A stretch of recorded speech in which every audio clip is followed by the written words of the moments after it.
Hello, and welcome to Varadero. Let's talk about how you can pick the right resort in Cuba, because it is tough online to see how the resorts truly are. That's where I come in. I try my best to give you the lowdown and show you as much as possible at these resorts that I'm at. And this applies to not just Cuba, pretty much any city. It applies to pretty much any town of resorts. So yeah, you can pretty much apply this to any place, Costa Rica, Jamaica, Dominican, Mexico, wherever.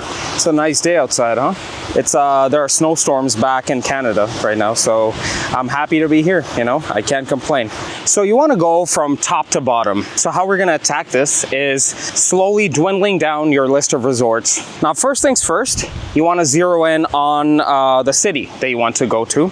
And different cities in Cuba have different vibes, right? You got the lush forests down south. Varadero has Havana close by, so you can take a day trip, Casa Santa Maria is just its own island, by itself. So there's not much nightlife outside of the resorts. And Cayo Coco has Pilar Beach. Now think about what you want to do off the resort, and then you zero in on a town. Now you have a town, and now you have a list of resorts. And then, oh, I gotta watch myself. There's so many shells, and I'm barefoot. I should have brought my sandals. Okay, moving on. Then you zero in even more and make a list based off of your budget, right? Your budget. And afterwards, you want to start looking at the recent reviews of the places, pictures, videos, whatever's been uploaded recently, because things do change a lot here. So recent, make sure it's recent. What have people recently been saying about the food? The beach, the pools, the vibes. If you have mobility issues, you want to see if the resort is accessible. How big is the resort? How small is the resort? Do you like walking? Do you not like walking? So you want to zero in on that. So now you have a smaller list.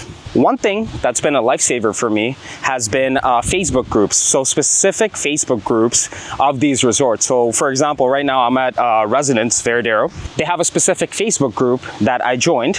I saw pictures uploaded by the people who've been here recently, videos, what they've been saying, the shortages, things like that. And above all, what's the vibe like, right? Because you come on vacation to vibe, right? And it depends on person to person, Do you like more of a chill vibe? Do you want a more party vibe?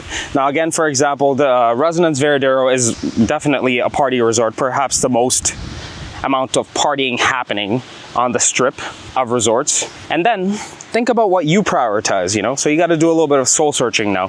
What do you prioritize? Is it the beach? Is it the pool? Is it the decor, Do you want a more luxury vibe, or do you not care, So you got to think about that a little bit. So now you've narrowed it down, So we're just brushing away all the resorts that don't meet all these criteria so far.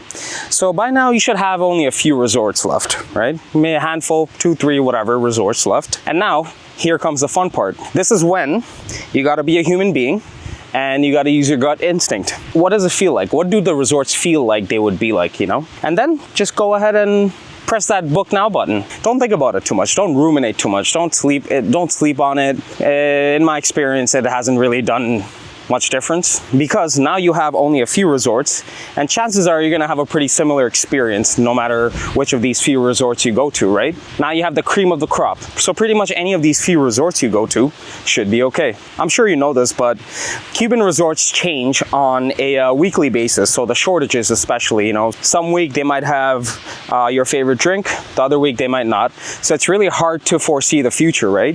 Even if somebody's at the resort you want to go to right now and they're saying that they have a certain drink that you like, when you come here next week it might not be here, or even tomorrow actually, right?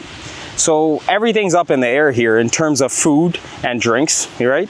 And also, have an open mind, right? Things might break down sometimes, there are shortages. So, just have an open mind, right? Like, for example, the night I came in to Residence Blue here, my curtain broke, the rod broke, right? If you saw my other video, it broke. And, I went to the lobby and they said they would fix it. It took them 2 days, but they fixed it. And I was really pleasantly surprised about that. So yeah, things, everything's not going to be 100%, sometimes your key card might not work. And speaking of key card, don't put it near your phone or anything that's magnetized. That's usually what messes up the coding in it. And above all, come here to enjoy yourself, right? You're coming here on vacation, so just enjoy yourself, huh? Well, that's my process of how I pick the resorts. And so far, I've had a great time at all these resorts that I've been at over the past year or so. So it's it's been great.